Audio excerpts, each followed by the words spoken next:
À présent, nous allons aborder maintenant la page exercice d'application relatif donc à ce chapitre sur les fractions phase 1 à titre introductif que nous venons de découvrir.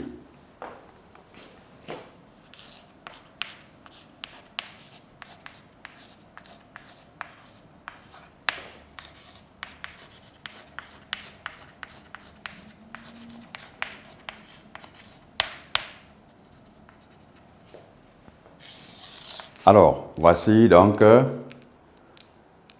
quelques exercices d'application relatifs à ce chapitre. Cela vous permettra d'être capable de faire toutes sortes de manipulations possibles afin d'apporter une réponse à une question donnée sur la transformation d'un nombre donné. Exercice d'application, petit 1. Écrire chacun des décimaux suivants sous la forme d'une fraction décimale. 0,9, 2,01, 1,003, 14,253. Petit 2. Encadrer chacune des fractions suivantes par les deux entiers les plus proches. 7 cinquièmes, 12 septièmes, 22 seizièmes. Petit 3. Transformer chacun des quotients suivants sous forme d'une fraction. 17,5 sur 0,03. 9,001 sur 5. 157 sur 2,0005. Petit 4. Trouver 4 fractions égales à la fraction 13 sixième en précisant la technique utilisée. Voici quelques exercices donc que nous allons essayer de traiter, de corriger ensemble afin que chacun de vous puisse parfaire les notions apprises et puisse les assimiler. Ceci, nous passons donc à la correction de ces exercices-là.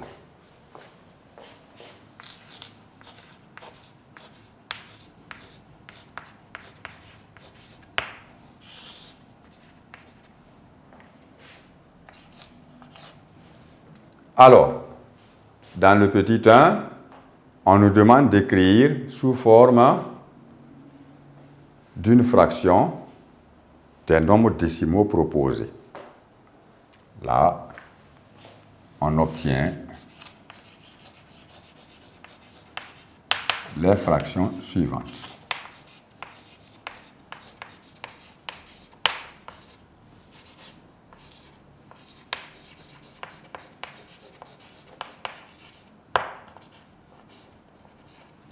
Alors, si nous avons 0,9,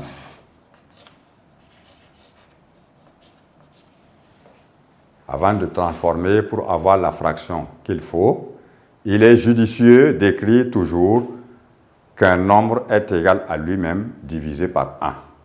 Alors, 0,9 se traduit par 0,9 sur 1. Et maintenant, nous allons voir que cette transformation pour aboutir à une fraction demande simplement que l'on supprime la virgule au nombre décimal approprié qui est 0,9 que nous observons en le multipliant par 10. Donc 0,9 que nous allons multiplier par 10 parce qu'il a un seul chiffre après la virgule. Et nous allons multiplier aussi le dénominateur 1 par le même nombre 10 afin de ne pas changer la valeur de ce quotient que nous avons. Alors, on obtient 9 simplement sur 10. Donc, nous obtenons ici la fraction 9 dixièmes.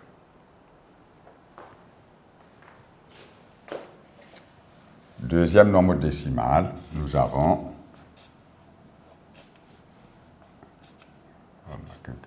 ici 0,1. C'est égal à 2,01 sur 1. Et nous allons procéder par transformation en multipliant ici encore le numérateur et le dénominateur par un même nombre. Mais c'est quel nombre? Nous regardons le nombre de chiffres qu'on a après la virgule lorsque le dénominateur est 1 ou bien un nombre entier naturel tout simplement différent de 1. Alors, si nous avons deux chiffres après la virgule, nous ne pouvons supprimer cette virgule-là qu'en multipliant tout le nombre décimal par 100. Donc, on aura 2,01 multiplié par 100. Et pour ne pas modifier donc la valeur de cette écriture, alors on multiplie aussi 1 par le même nombre 100, ce qui nous donne 201 sur 100.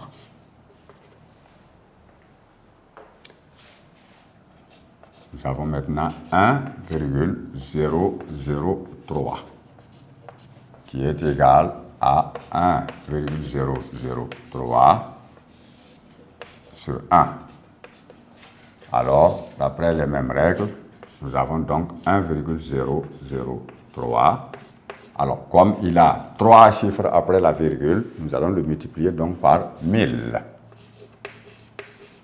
Et nous multiplions aussi son dénominateur 1 par le même nombre 1000, ce qui nous donnera 1003 sur 1000.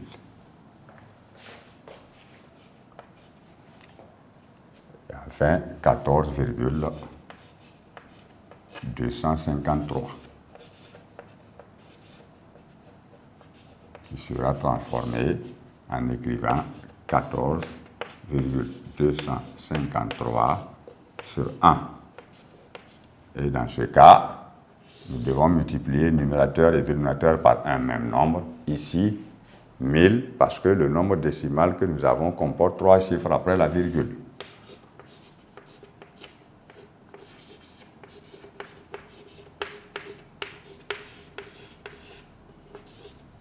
Et nous multiplions aussi le dénominateur 1 par le même nombre 1000, ce qui va nous donner 14 253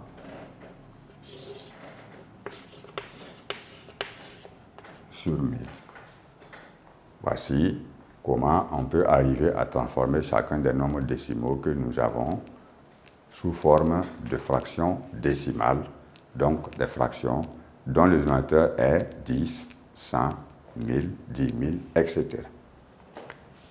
Deuxième question. Ici, on nous parle d'encadrement. C'est vrai que dans ce chapitre phase 1, sur les fractions, il n'y a pas d'encadrement qui y apparaissent, mais nous avons déjà travaillé sur les encadrements de nombres, et donc il est normal que dans ce chapitre-là, on puisse intégrer effectivement la notion d'encadrement, afin que vous puissiez comprendre qu'on ne peut pas encadrer une fraction en tant que telle. Alors,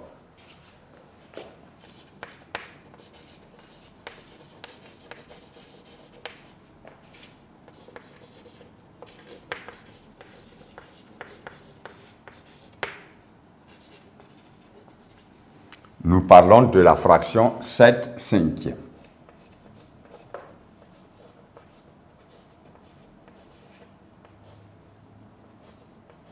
Alors, puisque c'est une fraction, nous ne pouvons pas inventer, nous ne pouvons pas imaginer son encadrement, parce que dans les encadrements, il faut toujours avoir des nombres décimaux.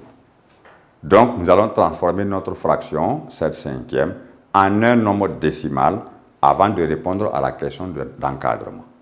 Alors, lorsque nous disons 7/5, vous faites simplement la division. 7 divisé par 5, ça fait 1,4. Nous voyons que 7/5, c'est une fraction qui est égale au nombre décimal 1,4. Alors, maintenant, c'est 1,4 que nous allons encadrer par les deux entiers les plus proches. On dit encore deux entiers consécutifs, c'est-à-dire qui se suivent. Alors, quand vous prenez par exemple 1,4, ça veut dire qu'on a déjà dépassé 1.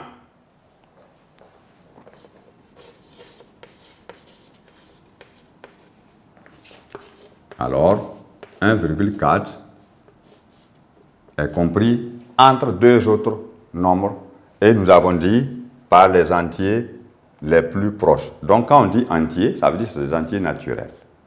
Alors, quel est l'entier naturel qui est immédiatement plus petit que 1,4? C'est bien 1. Et quel est l'entier naturel plus proche de 1 ou encore consécutif à 1? C'est bien 2. Et alors, on a écrit simplement que 1 est plus petit que la fraction 7/5, qui à son tour est plus petit que 2.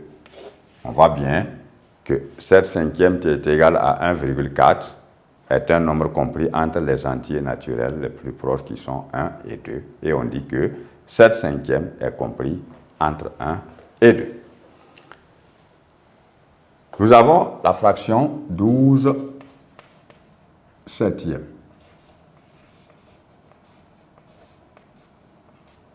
Là encore, il faut effectuer la division de 12 par 7 pour obtenir le nombre décimal correspondant afin de l'encadrer. Et vous l'effectuez au brouillon ainsi qu'il suit.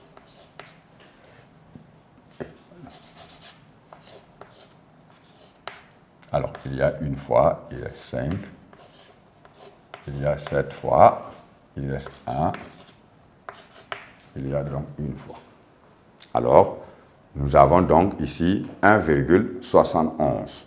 C'est vrai que ça ne tombe pas, mais on n'a pas besoin de continuer la division parce qu'on ne parle pas d'approximation décimale d'un ordre ou d'un autre. Donc, 12/7 est égal à 1,71. Alors, dans ce cas, nous allons encadrer immédiatement 1,71 par les deux entiers les plus proches. On obtient alors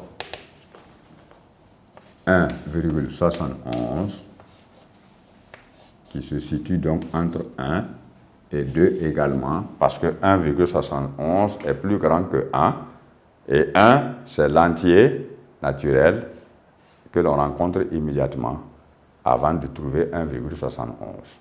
Et celui qu'on trouve après, c'est bien 2. Alors, on écrit simplement que 1 est plus petit que 12/7, qui est plus petit que 2. Alors, pourquoi on revient sur les fractions? C'est pour répondre à la question. Si la question vous est posée, ne gardez pas l'encadrement du nombre décimal parce qu'on ne vous a pas donné un nombre décimal. On vous a donné une fraction et on dit d'encadrer la fraction.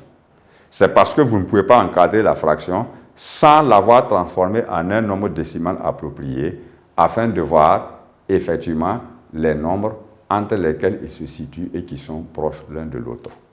Donc, en réponse à encadrer, il faut donner la forme fractionnaire au nom de nombre décimal. Et enfin, nous avons la fraction 22/16.